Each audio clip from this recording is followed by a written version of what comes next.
حقیقت هم زیر راهبری سرور دولتمان امام علی رحمان خلق تاجیک برای عملی گرداندن استقلالیت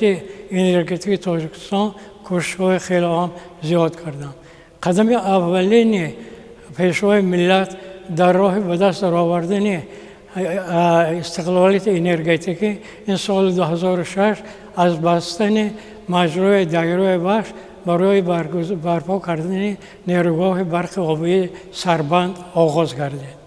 و محض در همین دوره با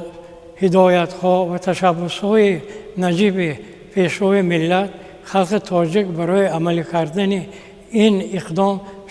کوشش‌های خیلی هم زیاد کردند و در این دوره با تشبس سرور دولت تاجیکستان ساختمان نیروگاه برق آبی راغون ادامه یافت که البته نیروگاه برق آبی راغون در استقلالیت انرژتیکی و دست درآوردن تاجیکستان موقع خیلی هم خاص دارد و غیر از این با تشبس‌های سرور دولت ما برای تجدید و ترمیم یک قطار نیروگاه برقی عمل کننده مانند سربند، شهر مرکزی تمام قوا روانه کرده شد. اینچنین با تشبس پرزیدنت مملکتمان از نوسازی و تجدید نیروگاه برق آبی راغون و یکی از نیروگاه‌های برقی و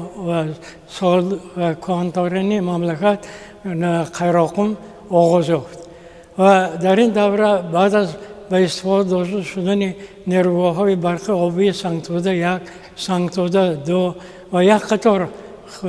نیروگاه‌های برق آبی خرد و آن آورده است که تاجیکستان در راه به دست آوردن استقلالیت انرژتیکی خیلی هم پیش رفت و همین را هم باید قید کرد که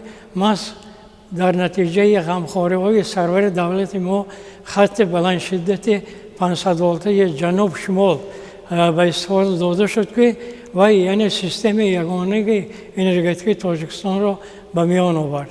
و در این زمان دور اگریگات نیروگاه برق آبی راغون و استفاده داده شد و کارهای آمادگی در این